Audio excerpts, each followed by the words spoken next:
So again, I'll tell you a story here. My father was very good at studying, but from a very poor family.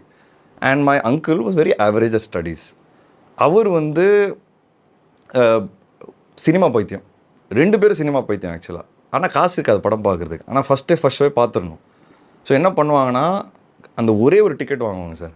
வாங்கி ஒரு தம்பி வந்து first half பார்ப்பார், அதே second half அதே டிக்கெட்டில் அண்ணன் பார்ப்பார். அண்ட் மாற்றி மாற்றி ஒருத்தர்கிட்ட கதை சொல்லிப்பாங்க, இதுதான் படத்தோட கதைன்னு. அப்படி அவங்களுக்கு சினிமா பார்த்தே ஆகணும்னு அந்த டைம்லேயும் இருந்திருக்கு.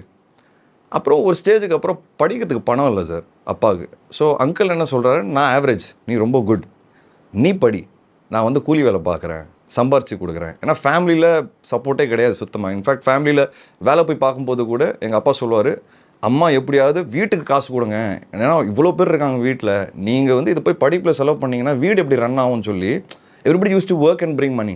அந்த மணி கூட எங்கள் அப்பா கொடுக்க மாட்டார். அண்ட் அவ்வளோ அடி விழுமா டார்ச்சரே பண்ணியிருக்காங்க அப்பா சில விஷயங்கள்லாம் சொல்லியிருக்கிறாரு. But he used to make sure அந்த படிப்பு வந்து நான் என்ன ஆனாலும் விடவே மாட்டேன் அப்படின்ட்டு.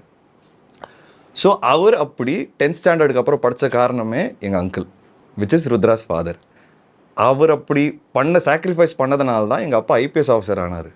ஸோ அவர் வந்து ஐபிஎஸ் ஆஃபீஸர் ஆனதுக்கப்புறமா ஃபஸ்ட்டு போஸ்டிங் வந்து ஏர்போர்ட் சார். ஏர்போர்ட்டில் நிறைய விஐபிஸ் அந்த டைமில் ப்ரொடியூசர்ஸ் டைரக்டர்ஸை வந்து ரிசீவ் பண்ணியிருக்காரு அப்பா.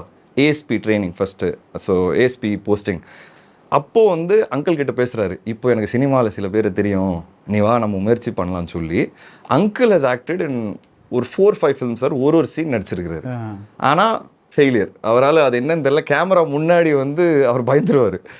ஸோ அப்படி தான் அவரோட ஜேர்னி அங்கேயே முடிஞ்சிருச்சு. இது அவரோட ட்ரீம். இது வந்து Rudra's father.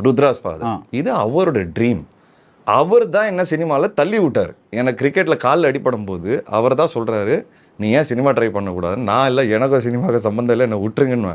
But both these brothers had that bug in them, so they pushed me into movies literally, sir. MCR Pure Cotton Club, formals and casual shirts.